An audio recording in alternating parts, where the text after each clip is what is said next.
1924 میں UP India के इलाके में आर्य समाज ने मुसलमान राजपूतों में शुद्धि की तहरीक का तूफान बर्पा कर दिया। उन्हें कहा यह जाता था कि देखो, यहां पर मुसलमानों की बादशाही थी, उन्होंने तुम्हारे आबा अजदाद को जबरदस्ती इस्लाम में दाखिल कर दिया। अब मुसलमानों की बादशाही का सूरज गुरूब हो चुका। अब तो अंग्रेज यहां पे हुक्मरान है, इसलिए अगर तुम्हारे आबा अजदाद ने मजबूरी के नतीजे में मुसलमान बादशाहों के दबाव में आकर इस्लाम कबूल किया था, तो अब वो दबाव की कैफियत नहीं है, अब आज़ादी है और इस्लाम को छोड़ दो। आर्य समाज के ख्याल में ये दलील बड़ी ही कारगर थी। अखबारों में इस बात का चर्चा हुआ, हजरत साहब को खबर हुई, हुजूर ने फौरन तहरीक कर दी जमात के सामने कि दोस्त 3-3 महीने के लिए वक्फ करके उस इलाके में जाएं और शुद्धि की तहरीक का मुकाबला किया जाए।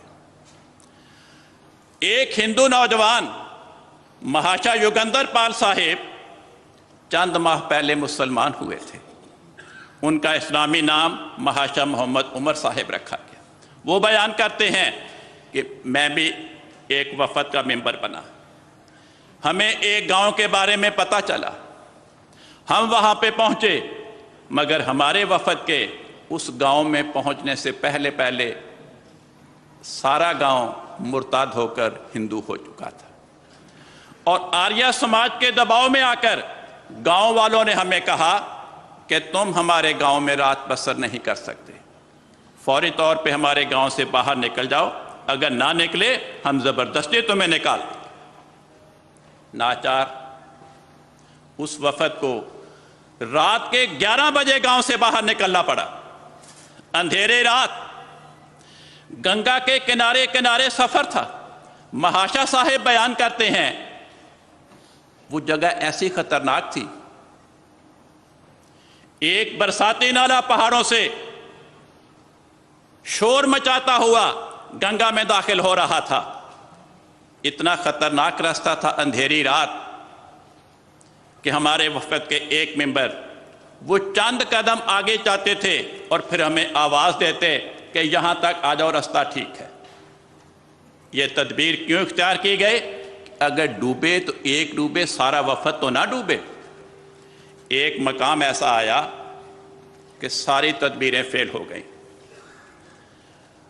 वफद के अरकान हैरान परेशान खड़े थे कि अब क्या किया जाए, क्योंकि रास्ता इतना खतरनाक, अंधेरी रात के खतरा था कि वफद का कोई मेंबर या गंगा में जा पड़ेगा या बरसाती नाले की नजर हो जाएगा। फरमाते हैं अभी हम हैरान खड़े थे कि क्या करें। हमने देखा गंगा के पानी पे एक छोटी सी गेंद के बराबर रोशनी का गोला नमूदार हुआ, और फिर उस रोशनी के गोले ने बढ़ना शुरू कर दिया, फैलना शुरू कर दिया।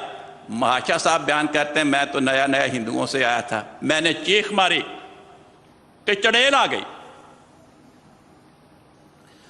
वो रोशनी का गोला एक ऊंचे बुलंद मीनार के बराबर हो गया।